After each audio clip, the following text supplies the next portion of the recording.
இப்போ அதெல்லாம் ஒன்றும் இல்லைங்க. இப்போ என்னன்னா, இப்போ உழைப்புக்கும் பிஸ்னஸுக்கும் என்னங்க வித்தியாசம்? உழைப்புங்கிறது உழைக்கிறவனோடது. உழைக்கிறவங்களது. பிஸ்னஸ்ங்கிறது நிறைய பொய் சொல்ல வேண்டியது இருக்கு. பிஸ்னஸ்னா பொய் சொல்லணும். உழைக்கிறவனுக்கு இவ்வளவுதான் சம்பளங்கிறது நிர்ணயமாகி போயிடும். ஆ ஒரு 1000 ரூபா வேலைக்கு போகிறான், ஒருத்தன் 500 ரூபா வேலைக்கு போகிறான் அப்படின்னா அவனுக்கு வந்து சாயந்தரமோ ஒரு கட்டிங் தேவைப்படும், ஆ ஒரு கோட்ரு தேவைப்படும். அவன் முடிச்சானா மிச்ச சம்பளத்தை கொண்டு போய் வீட்டுக்கு குழம்பு தண்ணிக்கு சாப்பாடு செலவுக்கு வாங்கிக்கிட்டு அவன் அந்த பொழப்பை தான் பார்க்க முடியும். முன்னேறதுக்கான வாய்ப்பு கிடையாது. ஆ ஆனால் இதே பிஸ்னஸ்ன்னு சொல்லிட்டு ஒன்று பண்ணுவான். ஆ நீங்கள் பார்த்துருக்கீங்களா? பிஸ்னஸ் இந்த கடையில் ஓனராக வேலை பார்க்குறது. கடையில் ஓனராக பார்க்குறவன் பிஸ்னஸ்.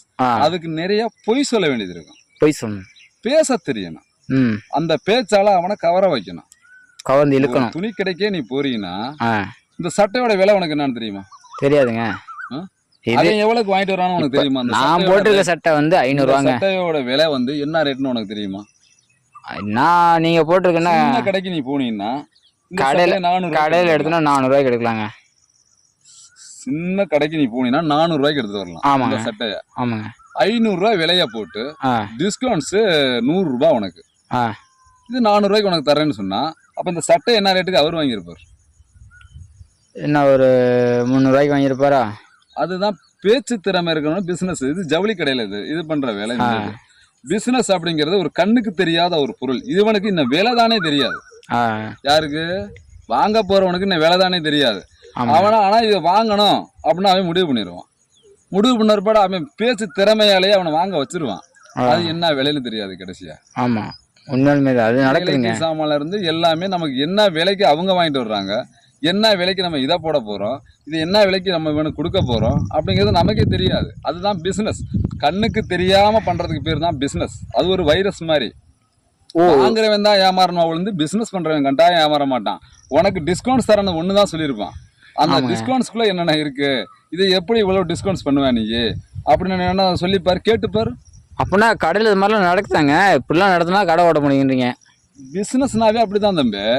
பிசினஸ்னாலே அதுக்குள்ள ஒரு 1000 அர்த்தங்கள் உள்ள இருக்கும்.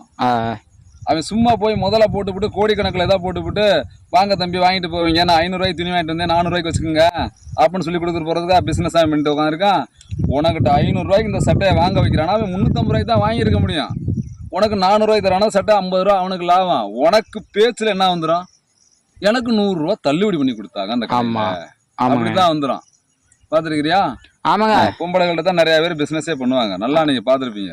பொம்பளைங்க இருக்கிற இடத்துக்கு தான் நிறைய பேரு நகை கடைக்கே போனீங்கன்னா பொம்பளைகளுக்கு இருக்கிற மரியாதை ஆம்பளைக்கு இருக்காது. நீங்க பாத்துருக்க மாட்டீங்க.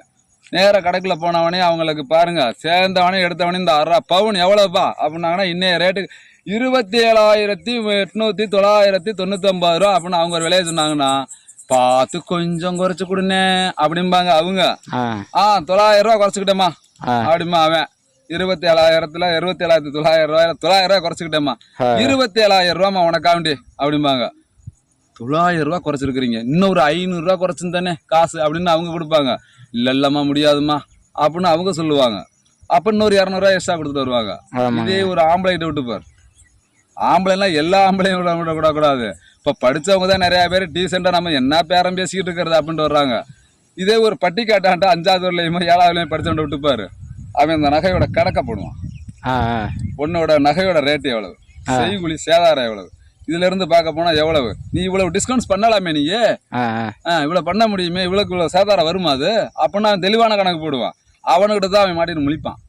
உங்களுக்கு தெரியாது. இவ்வளவு அதான் பிசினஸ். பெண்களுக்கு இருக்கிற ஒரு மரியாதை நகைக்கடையிலையும், நகைக்கடையில பெண்களுக்கு தான் முதல் உரிமை கொடுப்பாங்க. ஊருக்குள்ள துணி விற்க வரவன் கூட பாரு பொம்பளைகள் இருந்தா தான் வியாபாரம் பண்ணுவான். ஆம்பளை 2 பேரும் உள்ள போயிட்டானா ஓடிடுவான். ஏன்னா அவன் குறைக்க பார்ப்பான். ஆம்பளைங்க தான் ஐயோ பாவம்பாங்க. உங்களுக்கு அந்த விளக்கம்லாம் உங்களுக்கு சரியா தெரியாது.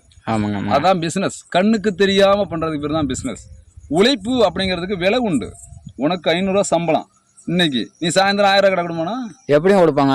உழைப்ப நான் பார்த்துருக்கேன், உழைப்பு நல்லா இருக்கு அப்படிதான் சொல்லுவாங்க. ஆனா அந்த 500 ரூபா சம்பளம் கொடுப்பாங்க. ஆமாங்க, நல்லா வேலை இருக்க தம்பி இந்த 1000 ரூபா வச்சுக்கணும் சொல்லுவாங்க. அப்படிலாம் யாருமே சொல்ல மாட்டாங்க. நீங்க பார்த்துருக்கணும். அதுதான் உழைப்பு வேற, பிசினஸ் வேற. இது ரெண்டும் வெவ்வேறு. ஆமாங்க.